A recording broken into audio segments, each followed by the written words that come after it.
a comprehensive look at trends, fund profiles, and more in Exploring ETFs. Hi everyone, welcome to Exploring ETFs.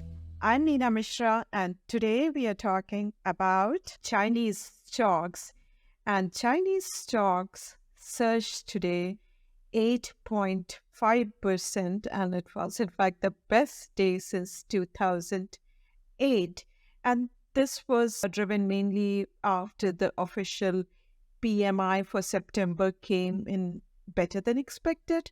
But this is extending a rally that began last week after policymakers unleashed sweeping stimulus measures to boost growth.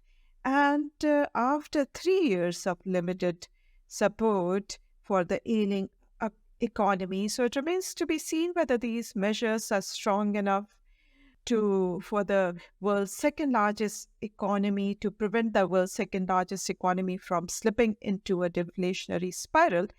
And questions remain about the effectiveness of these measures in addressing deeper structural problems, including unresolved real estate crisis. But stocks have been surging. And last week, billionaire David Tepper told CNBC that he's very bullish on Chinese equities.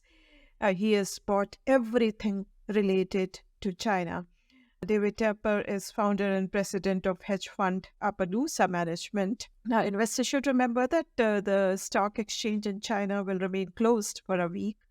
For the Golden Week holiday, the US-listed ETFs will continue trading, but there may be minor dislocations at times because the underlying stocks are no longer trading for a week. And it was not only the Chinese stocks that rallied.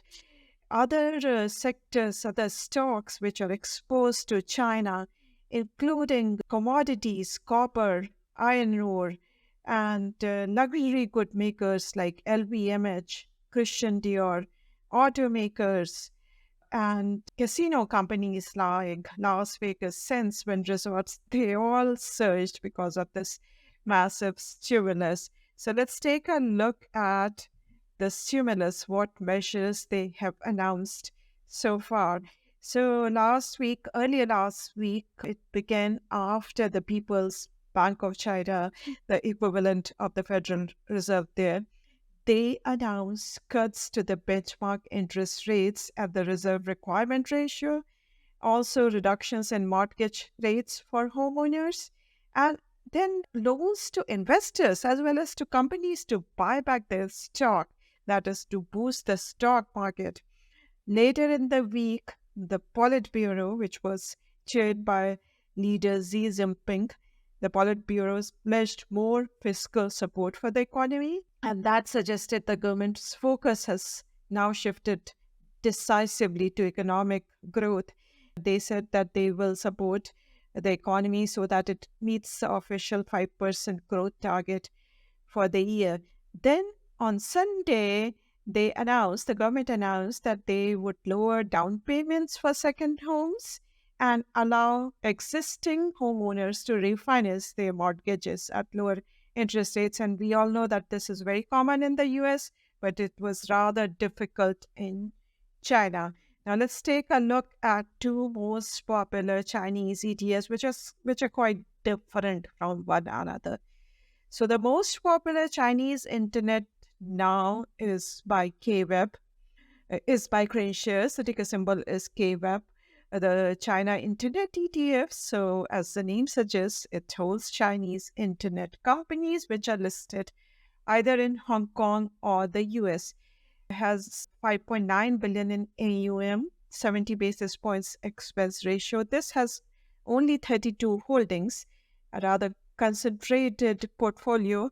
So if you want to learn more about this ETF, you can go to the quote page on Zacks.com, read our research report articles, and using the link, you can go to KraneShares webpage for this ETF. And so it basically holds the Chinese internet companies similar to our Google, Facebook, Twitter, etc.